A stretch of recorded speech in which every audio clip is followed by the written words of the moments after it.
Happens when I'm nervous. Okay. First off, what the hell? What was that nervous web premium we saw from Webriva?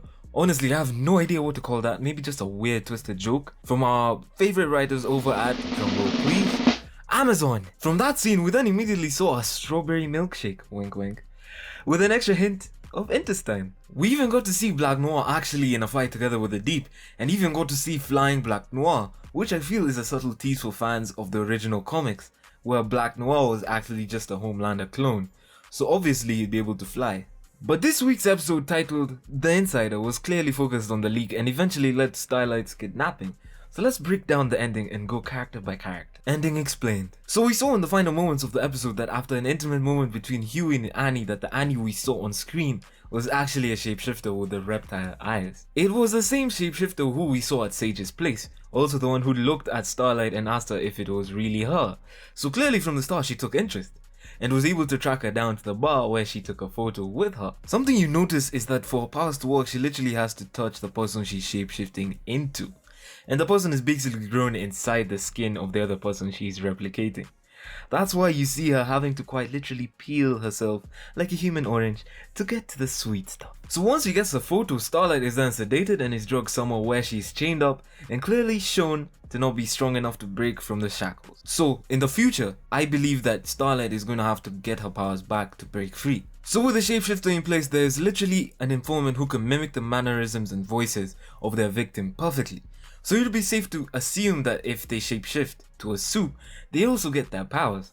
It's also safe to assume that the shapeshifter can also replicate the person's memories as well, because how else would she have known the safe spin? Although I do think that the game plan with the shapeshifter is to cause mistrust amongst the boys by shifting between each of them, and eventually having the assassination being done by one of the boys, by taking their form and making the others believe that they keep going with the plan. And I'm putting my money on Hughie's form being taken as well.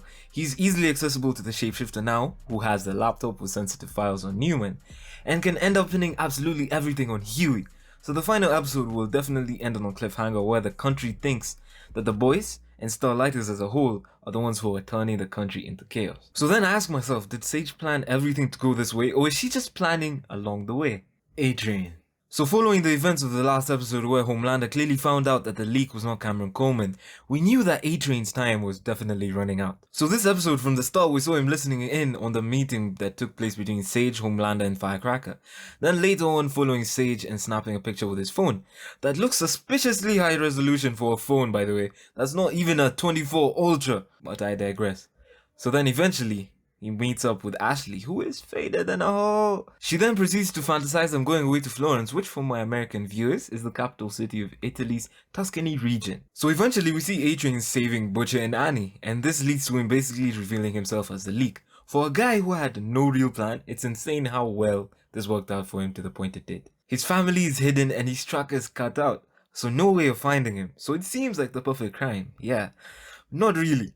I know for a fact A-Train is coming back in the finale to finish what he started in some way, because as he said it himself, he felt happy to do some good, and it would be the best way to end his character development by killing him off while doing the right thing.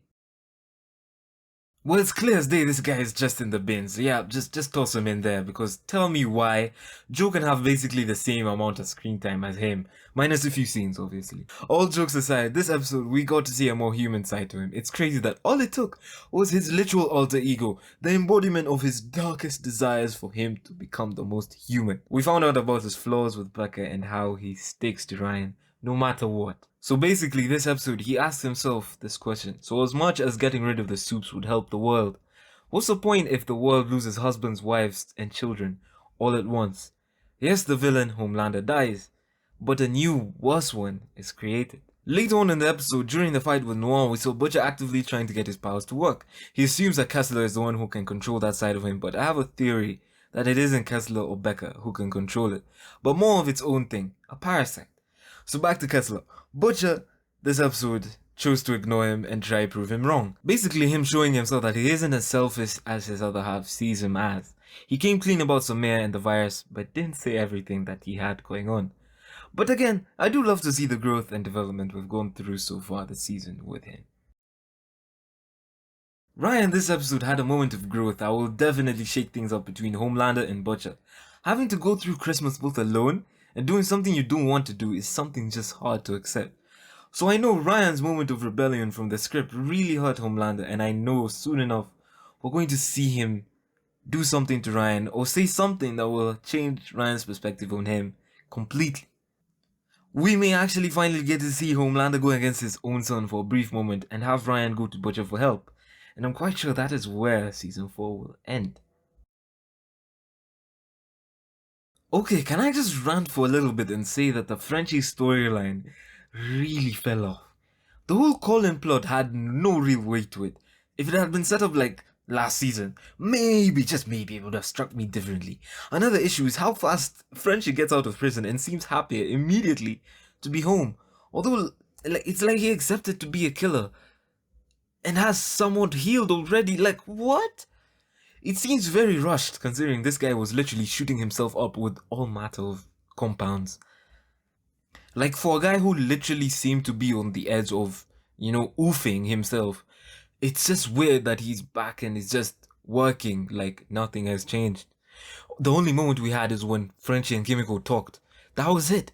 That was the only time he went back and said, "Oh, how will we forgive ourselves?"